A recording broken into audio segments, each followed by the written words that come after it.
नमस्कार विद्यार्थी मित्रों, श्री लक्ष्मीनारायण हाई स्कूल वड़ताल कक्षा 9 विषय हिंदी में आज आपको पाठ 21 क्रांतिकारी शेखर का बचपन, जिसके लेखक सच्चिदानंद हीरानंद वात्से, मूल नाम अज्ञेय। शेखर एक जीवनी भाग 1 उपन्यास का अंश है। आगे हमने भाग 4 में देखा शेखर के मन में एक स्वाधीन लोकतंत्र भारत की छवि बसी थी, जिसके राष्ट्रपति महात्मा गांधी थे। उसमें कताई बुनाई जैसी गांधी जी की प्रवृत्ति और असहयोग आंदोलन का समावेश था। शेखर का यह स्वप्न ही उसके नाटक की हलचल में भी समाविष्ट था। अब भाग 5 में हम उपन्यास का अंश के बारे में जानकारी प्राप्त करेंगे। तो शेखर के पिता एक दिन के दौरे पर जा रहे थे और शेखर साथ था। शेखर के पिता एक दिन दौरे यानी कि निरीक्षण के काम के लिए जाना, तो शेखर भी उसके साथ था। दोनों बांकीपुर स्टेशन पर सामान रखकर पिता और पुत्र वेटिंग रूम के बाहर टहल रहे थे। शेखर कुछ आगे, पिता पीछे पीछे, दोनों आगे पीछे टहल रहे थे। पास से एक लड़का आया। उसके पास से एक लड़का आया और शेखर की ओर उन्मुक्त होकर, यानी कि उसके सामने देखकर अंग्रेजी में बोला, तुम्हारा नाम क्या है? शेखर ने सिर से पैर तक उसे देखा। उस लड़के ने अंग्रेजी में बोला कि तुम्हारा नाम क्या है? तो शेखर ने उसे सिर से पैर तक देखा। लड़का एक अच्छा सा सूट पहने था, यानी कि अंग्रेजी बोलता था। अंग्रेजी लोग पहनते हैं, ऐसा सूट पहना था।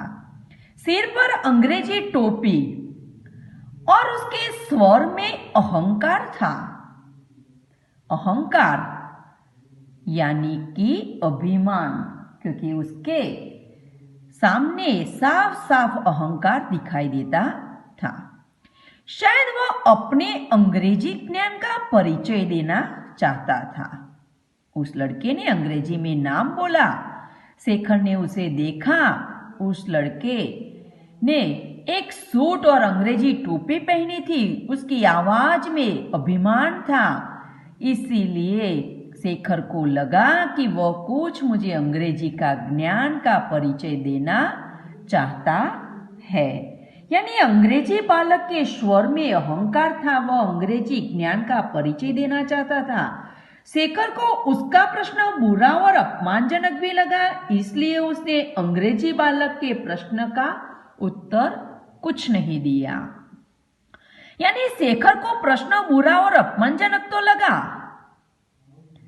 लेकिन उसने उस उत्तर का जवाब भी नहीं दिया। कुछ इसलिए भी नहीं दिया कि पीछे उसके पिता थे और पिता की उपस्थिति में बात करते वह झिझकता था। उसे उस प्रश्न का उत्तर अपमानजनक लगा, इसलिए नहीं दिया।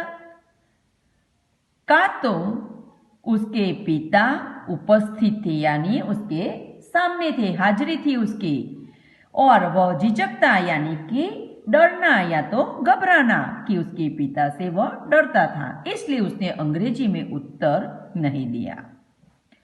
उस लड़के ने समझा उसका सामना करने वाला कोई नहीं है। शेखर ने अंग्रेजी में उत्तर नहीं दिया, तो उस अंग्रेजी बालक को लगा कि उसका सामना करने वाला कोई है नहीं। यह लड़का शायद अंग्रेजी जानता ही नहीं। उसे तो ऐसा लगा कि इस लड़के को अंग्रेजी आती ही नहीं। उसने तनिक और रोब से कहा। तनिक यानी कि जरा, रोब यानी कि प्रभाव। उसे थोड़ा कि मुझे अंग्रेजी आता है, ऐसा अभिमान से उसने रोब से यानी कि अपने प्रभाव से अंग्रेजी में कहा। My name is do you go to school. उसने अंग्रेजी में कहा, मेरा नाम है तुम स्कूल में पढ़ते हो। मेरा नाम है तुम स्कूल में पढ़ते हो, यह अंग्रेजी बालक ने कहा। तो शेखर के पिता वहां न होते तो वह प्रश्न का उत्तर चाहे न देता पर हिंदी में कुछ उत्तर अवश्य देता। उस बालक को शेखर के पिता वहां पर हाजिर थे, इसलिए शेखर कुछ बोला नहीं, चुप ही रहा। लेकिन उस प्रश्न का उत्तर शेखर दे देता हिंदी में, जो उसके पिता वहां पर न होते तो। उसके मन में यह संदेह उठ भी रहा था। संदेह यानी कि शंका उठ रही थी कि वह लड़का शायद कोई पाठ ही दोहरा रहा है। उसे लगा, उस अंग्रेजी बालक को लगा कि शेखर कोई पाठ दोहरा रहा है, उसे अंग्रेजी आता नहीं है, अंग्रेजी उतनी जानता नहीं कि मुझे जितनी आती है उतनी उसे अंग्रेजी आती नहीं है, या तो वह जानता भी नहीं है। पर उसने द्रुणा से उस लड़के की ओर देखा, उत्तर कोई नहीं दिया। हाँ, पर शेखर ने द्रुणा यानी कि उस अंग्रेजी बालक के सामने इतनी नफरत से देखा, लेकिन जवाब उसने कुछ भी नहीं दिया। इसलिए पिता नहीं चाहते थे कि वह बालक शेखर को अंग्रेजी से अभिज्ञ समझे। यह पिता का सवाल था कि पिता के क्रोध स्वर ने कहा, शायद उस लड़के को जताने के लिए, वह क्रोध के आवाज में, या तो उस लड़के को कुछ जताने के लिए कि मेरा लड़का अंग्रेजी जानता है। उसे जताने के लिए उसने कह दिया कि मेरा लड़का अंग्रेजी जानता है, क्योंकि पिता यह नहीं चाहते थे कि बालक शेखर को अंग्रेजी से अभिज्ञ समझे। उस बालक शेखर को कि अभिज्ञ यानी कि अंग्रेजी में अज्ञानी समझे, ऐसा उसके पिता नहीं चाहते थे। जवाब क्यों नहीं देते? पिता ने शेखर को कहा कि उस बालक ने तुम्हें प्रश्न पूछा तो तुमने क्यों जवाब नहीं दिया? शेखर और भी चिढ़ गया उस बालक से, उसके पिता से वो और भी चिढ़ गया और चुप हो गया। वो लड़का मुस्कुराकर आगे बढ़ गया। पिता ने कहा, इधर आओ। शेखर उनके पीछे पीछे वेटिंग रूम में गया तो पिता ने उसका कान पकड़कर पूछा, जवाब क्यों नहीं दिया? मुंह टूट गया है कि तुमने उत्तर क्यों नहीं दिया? क्या तुम्हारा मुंह टूट गया है? तभी ट्रेन आ गई और शेखर कुछ उत्तर देने से या उत्तर न देने की गुस्ताखी करने से बच गया, यानी हाँ ना करने में वह बच गया।